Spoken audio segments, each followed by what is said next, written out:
చూడండి 107వ కీర్తన 33వ చరణం ఒకసారి చదవండి బైబిల్లో. ఇప్పుడు పెట్టండి బైబిల్ మీద మనసు, ఒకరు చూసుకోకండి.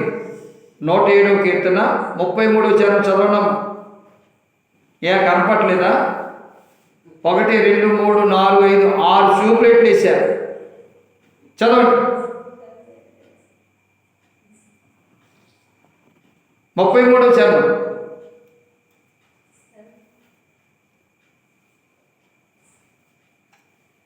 ఎత్తుకో, మా గుడిదానిలాగా ఎత్తుకో.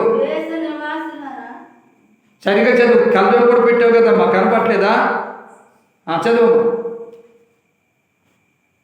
దేశ నివాసుల చెడుతనమును బట్టి, అది అక్కడున్న మాట. అది దేశ నివాసుల, అది మరి దేశ నివాసులారా అంటావేంటమ్మా? వాక్యం చదవాలి తల్లి. సూదిలో దారం బాగా పెడతావుగా, చిన్న సూదిలో దారం పెట్టడానికి కళ్ళు కనపడతాయి కానీ ఇంత లావున్న వాక్యాలు కనపడలేదమ్మా. భయం వేస్తుందా?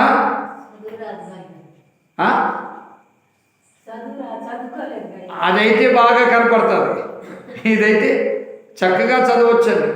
చదవడమా. దేశ నివాసుల చెడుతనమును బట్టి, దేశ నివాసులు చేసిన చెడుతనమట ఇలాంటి ప్రమాదాలు కనిపిస్తాయట. ఆ చెడుతనం మాకు వద్దనే విడిచిపెట్టి మంచి పనులు చేయాలని మారు మనసు పొంది ప్రభు సన్నిధికి వచ్చాం.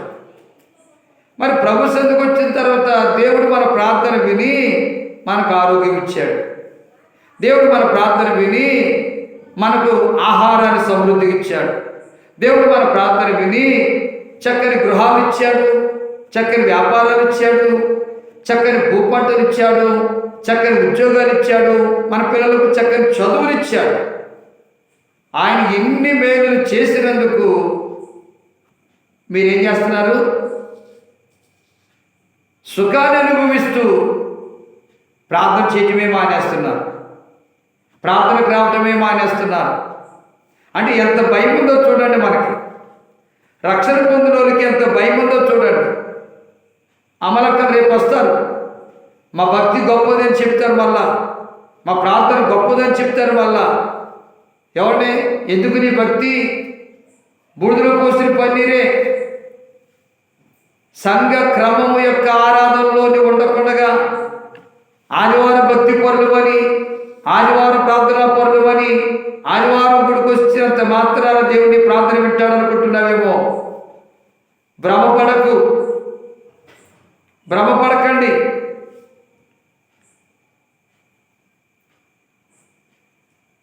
మన భక్తిలో క్రమం ఉండాలండి. అందుకన్నాడు దేశ నివాసుల యొక్క చెడుతనము. చెడుతనం అంటే ఏంటి? క్రమ ప్రకారము దేవుని ఆలయానికి రాకుండా, క్రమ ప్రకారము దేవుని మందిరానికి రాకుండా, క్రమ ప్రకారము నష్టాల్లో, కష్టాల్లో, శ్రమల్లో, ఇబ్బందుల్లో ఉన్న ప్రజల క్షేమం కోసం ప్రార్థన చేయకుండా అని ఉంటున్నవే, అదే చెడుతనం. మళ్ళా వేరొక విషయానికి వెళ్ళొద్దు.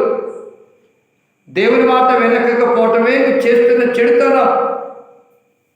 దేవుడు చెప్పింది చేయకపోవటమే నువ్వు చేస్తున్న చెడుతనం. భర్త చెప్పింది చేయకపోతే కొడతాడేమో అని భయముతో ఆ పని చేస్తున్నావు.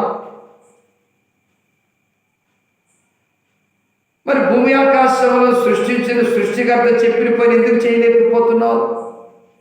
ఆయన కనికర సంపన్నుడైనా, ఆయన కరుణామయుడైనా, ఆయన దయాళుడైనా. మరి దయాళుడే ఆయన సెలవిస్తే తుఫాను పుట్టించాడు.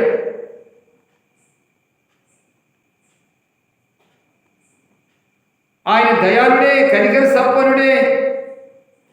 నువ్వు ప్రార్థన చేసినందుకు తుఫాను ఆపేశాడు. కీడు ఆగిపోవాలన్నా,